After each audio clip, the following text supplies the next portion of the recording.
श्री स्वामी समर्थ।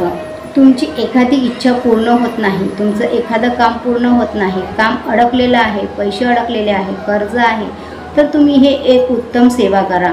ही तुम्हाला साक्षात स्वामींसोबत तुम्हाला बोलायचं आहे, तुम्हाला मानसपूजा करायची आहे। मानसपूजा म्हणजे काय, तर तेच आज आपण जाणून घेऊया। व्हिडिओ स्किप न करता पूर्ण ऐका। तर मानसपूजा तुम्हाला कशी करायची आहे, तर एक आसन टाकून तुम्ही स्वामींजवळ बसा आणि डोळे मिटा। डोळे मिटल्यानंतर तुम्ही स्वामींना मनामध्ये प्रार्थना करा। स्वामींना तुम्ही साक्षात असं समजा की आता स्वामी माझ्यासमोर आले आहेत। स्वामी एक म्हणजे गुलाबाचं असं फूल असतं आणि ते फूल असं फुलत आहे। ते फूल फुलल्यानंतर स्वामी त्याच्यातनं बाहेर निघालेत आणि माझ्यापर्यंत स्वामी चालत येत आहेत। माझ्या दरवाजापर्यंत, माझ्या घरापर्यंत स्वामी आले आहेत। मी स्वामींचे पंचामृतने स्नान केलं आहे। स्वामींचं पंचामृतने मी स्नान केलं। स्वामींना मी फुलांचा हार स्वामींना मी अर्पण केला आहे। त्यानंतर मी स्वामींना अष्टगंध लावला आहे। स्वामींच्या चरणावर मी फुलं वाहिले आहेत। स्वामींच्या चरणावर मी एक छान स्वस्तिक काढली आहे, फुलं वाहिले आहेत आणि नंतर स्वामींना मी घेऊन घरात आली।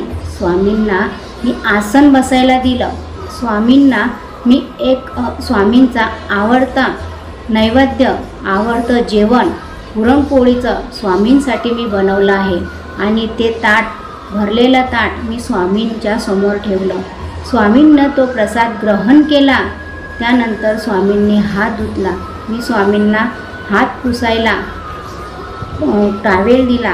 म्हणजे असं तुम्ही मनातल्या मनात एक इमेजिंग करा की मी स्वामींसोबत साक्षात बोलत आहेत आणि स्वामी माझ्यासमोर आहेत आणि मी स्वामींच्या चरणाशी बसून रडत आहे की स्वामी माझी ही इच्छा आहे, माझी हे अडकलेलं काम आहे, हे पूर्ण होत नाही किंवा माझ्यावरती खूप कर्ज आहे, ते कर्ज तुम्ही फेडा। माझ्यात हिंमत नाही, मला तुम्ही मार्ग दाखवा, मला यश द्या। स्वामींजवळ ही प्रार्थना करा आणि हा विचार करा की आता माझं कर्ज पूर्ण फिटलं आहे। स्वामींनी मला कर्ज फेडण्यास मदत केली आहे आणि मी कर्जमुक्त झाली आहे।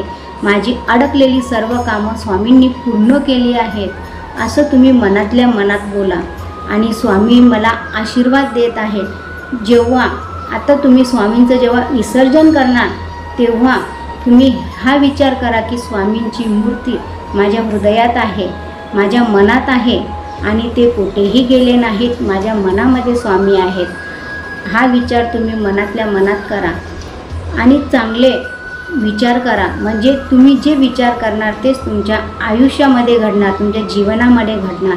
तर तुम्ही हा विचार करा। यालाच मानसपूजा असे म्हणतात की पूजा तुम्हाला करायची नाही, फक्त डोळे मिटून तुम्ही एक मनामध्ये एक चित्र निर्माण करा की मी हे केलं आहे, स्वामींसमोर मी बोलली आहे, स्वामी माझ्यासमोर बोलले आहेत, स्वामी माझ्यासोबत बोलले आहेत, स्वामींनी माझं पूर्ण काम केलं आहे। अडकलेली कामं, कर्ज सर्व काही स्वामींनी मला या कर्जातून, या दुःखातून मुक्त केलं आहे, हे तुम्ही इमेजिंग करा। तर यालाच मानसपूजा असे म्हणतात। करून बघा, याचं तुम्हाला सुंदर असा अनुभव येईल आणि अनुभव आला मला कमेंटमध्ये टाईप करा। श्री स्वामी समर्थ। आशा करते ही माहिती तुम्हाला आवडली असेल आणि समजली असेल। अशाच माहितीसाठी, स्वामी संदेश ऐकण्यासाठी आपल्या चॅनलला सबस्क्राईब करा, लाईक करा, शेअर करा। भेटूया अशाच नवीन स्वामी संदेशासोबत। तुमचे काही प्रश्न असतील तर नक्कीच विचारा, मी प्रयत्न करेल की तुमच्या प्रश्नाचं उत्तर द्यायचं।